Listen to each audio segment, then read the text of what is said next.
اعوذ باللہ من الشیطان الرجیم، بسم اللہ الرحمن الرحیم۔ میں یہاں پر موجود تمام ہی لوگوں کو میری طرف سے السلام علیکم۔ میں سب سے پہلے میڈیا کے دوستوں کا، فوٹوگرافرز کا، الیکٹرانک کے media, print media, camera mens اور صحافی حضرات کا شکریہ ادا کرتا ہوں کہ وہ جب سے میں نے یہ منصب سنبھالا ہے تو جہاں بھی جاتا ہوں تو سارے یہی شناسہ چہرے جو ہیں وہ ہر جگہ نظر آتے ہیں، جو ایک اچھی بات ہے۔ میں یہاں پر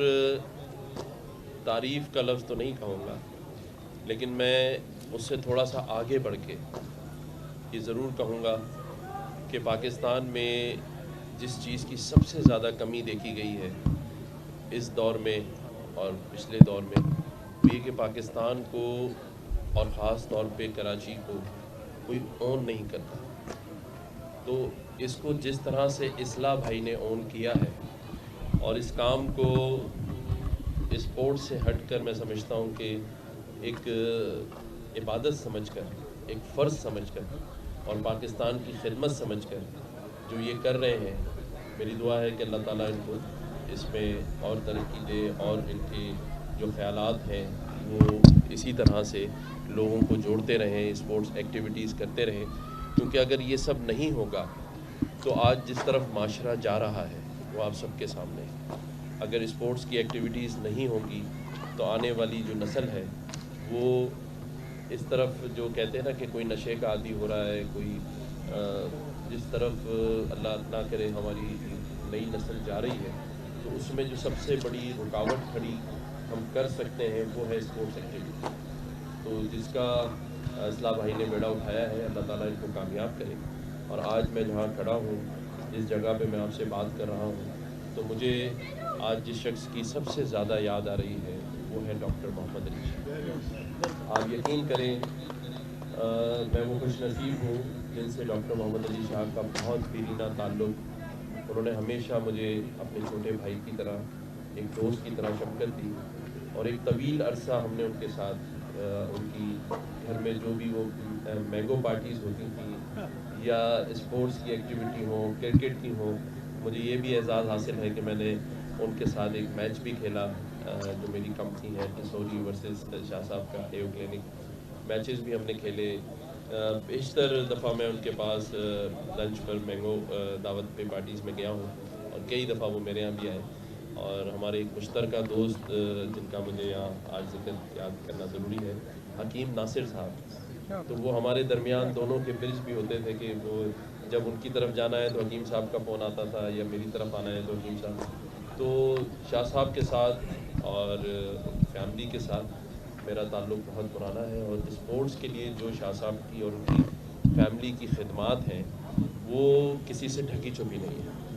اور میں سمجھتا ہوں کہ ایک اچھے والد کے لیے اللہ تعالیٰ ان کو جنت الفردوس میں جگہ دے اور بہت اعلیٰ درجے پہ رکھے۔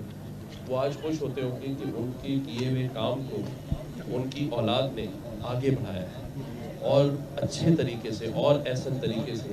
تو جو جنید بھائی کر رہے ہیں، ان کی والدہ یا ان کے بھائی، تو وہ بھی کسی سے ڈھکا چھپا نہیں، اور جس طرح وہ خوش ہو رہے ہوں گے اس طرح اسپورٹس لورز بھی اس بات کو مانتے ہیں کہ جنید بھائی نے اور ان کی فیملی نے اپنے والد صاحب کے نام کو آگے بڑھایا ہے۔ تو یہ شاہ صاحب کی فیملی کے لیے، ان کے لیے بڑی اچھی بات ہے، اور ہم اس کو بڑا اپریشیٹ کرتے ہیں۔ خراج تحسین میں پیش کرتا ہوں، اور میں یہ سمجھتا ہوں کہ یہ جو ایکٹیویٹیز ہیں اس کو اور بڑھنا چاہیے۔ تو جیسے جنید بھائی نے بات کی، تو ڈاکٹر صاحب یہاں موجود ہیں، ہمارے پرنسپل سیکرٹری ہیں گورنر ہاؤس میں۔ پہلے دن سے ہم 3 چیزوں پہ کام کر رہے ہیں، اور اس کے لیے جن کے پاس ان چیزوں کے اختیارات ہیں ان کو روزانہ صبح جگاتے ہیں کہ اس کے اوپر کچھ اور کریں اور بہتر طریقے سے کریں، اور ہم اس کو فالو اپ کر رہے ہیں کہ کیا کیا کر سکتے ہیں اور کیا ہونا چاہیے۔ اس میں جو سب سے پہلا ہم نے رکھا تھا وہ یہ تھا کہ ہم لوگوں کے درمیان محبت پیدا کریں۔ گورنر ہاؤس جو ہے اس میں پہل کرے کہ جو ہمارے شہر میں لوگوں کے درمیان دوریاں ہو گئی ہیں، نفرتیں ہو گئی ہیں، اس کو ایک کیا جائے، وہ پولیٹیکل پارٹیز کے درمیان اور اس کے ساتھ ساتھ تمام مسلک کے درمیان ہمانگی ہو، اور ایک دوسرے کے ساتھ ہم محبت سے آگے بڑھیں، جس کے لیے میں جس کے پاس جانا ہوگا جا رہا ہوں اور آئندہ بھی جاؤں گا۔ دوسرے نمبر پہ ہم نے کہا تھا کہ ہم ہیلتھ سیکٹر کو اچھا کریں، اس پہ سندھ گورنمنٹ بہت اچھا کام کر رہی ہے، لیکن مزید हमें उसमें काम की ज़रूरत है। उसके बाद जो है बच्चों की एजुकेशन का हमने ये कहा है कि उसके लिए हमने बहुत काम करना है, क्योंकि जब तक बेसिक एजुकेशन अच्छी नहीं होगी, हम एक तरफ तो एजुकेशन में बहुत आगे हैं लेकिन वो सिर्फ एलीट क्लास के लिए है, बाकी लोगों के लिए हमने वो पीले स्कूल छोड़ दिए हैं और उसके साथ साथ पीले कॉलेजेस बनते जा रहे हैं। तो उस पर भी हमने बहुत काम करना है, बहुत काम करवाना है। और उसके साथ साथ हमने ये सोचा है कि हम स्पोर्ट्स का जो सेक्टर है उसको पीछे नहीं छोड़ना है, क्योंकि अगर कराची में अच्छे ग्राउंड्स होंगे, लोगों को अच्छे अच्छे इवेंट्स नज़र आएंगे, और जिस तरह पहले शहर कराची में होता था कि नाइट मैचेस हो रहे हैं, और एक हेल्दी एक्टिविटी के साथ हमने स्पोर्ट्स सेक्टर को भी आगे लेके चलना है। तमाम ग्राउंड्स को फिर से आबाद करना है। जैसे कराची रोशनियों का शहर था, तो हमें इसे मुजरिमों का शहर नहीं बनने देना है। फिर हम इसके ऊपर भी काम कर रहे हैं कि कराची के अंदर कराची क्लीन और ग्रीन हो। तो ये 4-5 सेक्टर ऐसे हैं जिसके ऊपर हम रोज़ाना की बुनियाद पर फॉलो अप कर रहे हैं, मीटिंग्स कर रहे हैं, और इंशाल्लाह आने वाले दिनों में आप देखेंगे कि हम इस पर बहुत सारा काम उन लोगों से करवाएंगे जो इख्तियार रखते हैं और उनको करना चाहिए, उनका फ़र्ज़ है और इस शहर और इस सूबे का हक़ है। तो जो हक़ इस सूबे और शहर का है,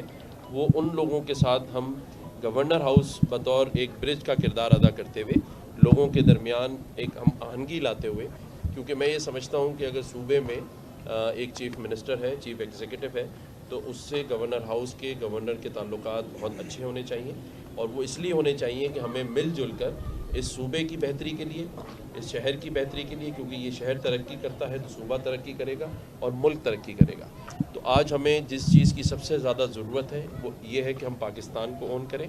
इस शहर को ओन करें, ताकि ये मुल्क तरक्की कर सके। और आजकल जो हालात चल रहे हैं, मैं हर जगह ये कहता हूँ, यहाँ भी आखिरी अल्फाज इन सब बात के साथ ही ख़त्म करूँगा कि ये जो इंतशार की सूरत हाल है पूरे मुल्क में, क्योंकि एक तरफ तो हम माशी बदहाली का शिकार हो रहे हैं, माशी हालात हमारे ठीक नहीं हैं, लेकिन फिर भी इसके अलावा जो हम इंतशार फैला रहे हैं और हम एक ऐसी पाक अफवाज को तनकीद का निशाना बना रहे हैं, और वो निशाना बनाते वक्त हम ये भूल रहे हैं कि ये वो पाक अफवाज है जो सरहदों पे हमारी हिफाजत करती है, जिसकी वजह से हम चैन की नींद सोते हैं। और आज हम अपनी ताकत को, उस ताकत को जो हमारे लिए अपनी जानों का नजराना पेश करते हैं, जाने में या अनजाने में, उसको तनकीद का निशाना बना के उन बैरूनी ताकतों को मौका दे रहे हैं कि वो पाकिस्तान के अंदर और ज़्यादा इस चीज़ को फैलाएं ताकि हम कमज़ोर हो जाएं। तो मेरी तमाम बशऊर लोगों से ये अपील है कि सोचें, और ये ज़रूर सोचें कि क्या आप उस साजिश का शिकार तो नहीं हो रहे जिसमें हम अपने मुल्क को नुकसान पहुंचा रहे हैं। तो मैं एक बार फिर इस्लाह भाई का शुक्रिया अदा करता हूं, जुनैद भाई का शुक्रिया अदा करता हूं, और यहाँ तमाम खिलाड़ियों का जिन्होंने यहाँ आज एक बेहतरीन बच्चियों ने अपना हॉकी का ये पेश किया मैच, इन सबको भी मुबारकबाद। और मेरी दुआ है कि अल्लाह ताला इस एकेडमी को और इसकी इंतज़ामिया को अल्लाह ताला ये हिम्मत और ताकत दे कि इसको बहुत अच्छे तरीके से कर सकें। यहाँ ग़ुलाम मोहम्मद भाई भी मौजूद हैं, और भी हमारे सारे दोस्त भाई यहाँ मौजूद हैं, याया हुसैनी और जितने भी हैदर भाई, सबको मेरी तरफ से बहुत बहुत यूनिवर्सिटी की ज़मीन की जो मंजूरी दे दी है, एमकेएम के मुतालबात में से एक मुतालबा ये भी था, तो मुआहदों का अमल में तेज़ी आई है क्या? एमकेएम को अब उनके मुतालबात पूरे होते नज़र आ रहे हैं? अगला मरहला क्या होगा? क्या एडमिनिस्ट्रेटर कराची और जो हल्का बंदियों का मामला है वो भी करीब है? जी बिल्कुल, हमें पिछले कई सालों से ये मामला पेंडिंग में था, लेकिन अल्हम्दुलिल्लाह पिछले दिनों 100 एकड़ ज़मीन जो है सिंध गवर्नमेंट ने मुख्तस कर दी है, और इंशाल्लाह चंद दिनों में आप उसके ऊपर काम होता हुआ भी देखेंगे। दूसरी बात आपने जो कही कि एडमिनिस्ट्रेटर्स, बिल्कुल जो एग्रीमेंट हमारा पीपल्स पार्टी के साथ है उसमें एडमिनिस्ट्रेटर्स जो हैं डीएमसीज़ के और कराची एडमिनिस्ट्रेटर हैदराबाद का, ये एमक्यूएम को मिलना है। इंशाल्लाह जिस चीज़ पर हम काम कर रहे हैं वो बल्दियाती एक्ट है, डिलिमिटेशन की बात है, उस पर जैसे ही काम आगे बढ़ता है तो इंशाल्लाह ताला कराची में एडमिनिस्ट्रेटर जो है एमक्यूएम पाकिस्तान का। माशाल्लाह जिस तरह तेजी से तूफानी दौरे कर रहे हैं, ऐसा तो नहीं कि कराची को एक नया कायदे तहरीक मिलने जा रहा है, क्योंकि एमक्यूएम ने पिछले 8 सालों से कोई दौरे नहीं किए उनकी किसी लीडरशिप ने। सवाल मेरा इसमें ये कि आपकी आसिफ अली जरदारी साहब से मुलाकात हुई है, उस मुलाकात में क्या चीज़ें हुई हैं, क्या हुआ, कुछ शेयर कर सकते हैं उसमें? देखें, आपने जो पहली बात की, मैं ये समझता हूँ कि कराची को एक ऐसे शख्स की ज़रूरत है जो लोगों में घुल मिल जाए और आवाम के दर्द को समझते हुए इनके चेहरों पे मुस्कुराहट पैदा करे। तो मैं समझता हूँ कि मेरी सबसे अवलीन तरजीह होगी, जैसे मैंने पहले कहा, कि लोगों के चेहरे पे मुस्कुराहट हो। अगर हम कुछ नहीं दे सकते तो कम से कम उनको गले लगा के, हाथ मिला के उनको प्यार दे सकते हैं ताकि वो अपनी चेहरे पे मुस्कुराहट ला सकें। दूसरा, आपने आसिफ ज़रदारी साहब की बात की, मैं उनकी खैरियत पूछने गया था और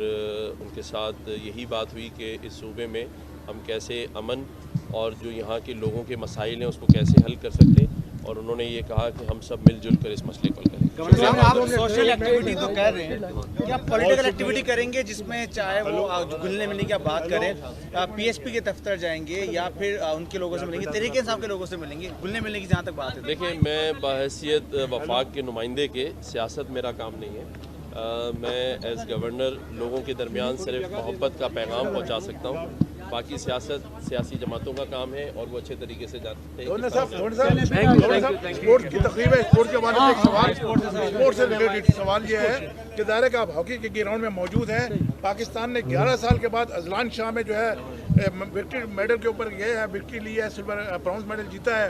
एक बड़ी अचीवमेंट है। अब 8 नेशन इवेंट होने के लिए जा रहा है, लेकिन पाकिस्तान हॉकी फेडरेशन के पास फंड्स नहीं है, तो विफाक के नुमाइंदे की हैसियत से आप क्या कहेंगे? सबसे पहले तो मैं पूरी हॉकी टीम को मुबारकबाद देता हूँ, हॉकी फेडरेशन को मुबारकबाद देता हूँ, और मैं यहाँ ये अनाउंस कर रहा हूँ कि हमारी पूरी टीम को गवर्नर हाउस में पुरतकल्लुफ़ इशाइया दिया जाएगा और उनको हम अपनी तरफ से भी जो मेडल है वो देंगे, सोवेनियर्स देंगे। और जहाँ तक आपने फ़ंड्स की बात की, तो इंशाअल्लाह ताला आपने जो मेरी ये तवज्जो दिलाई है, इसके लिए मैं वफाक से भी बात करूँगा और सिंध हुकूमत से भी बात करूँगा कि हम इसमें क्या कर सकते हैं। इंशाअल्लाह कुछ ना कुछ अच्छा करेंगे। शुक्रिया।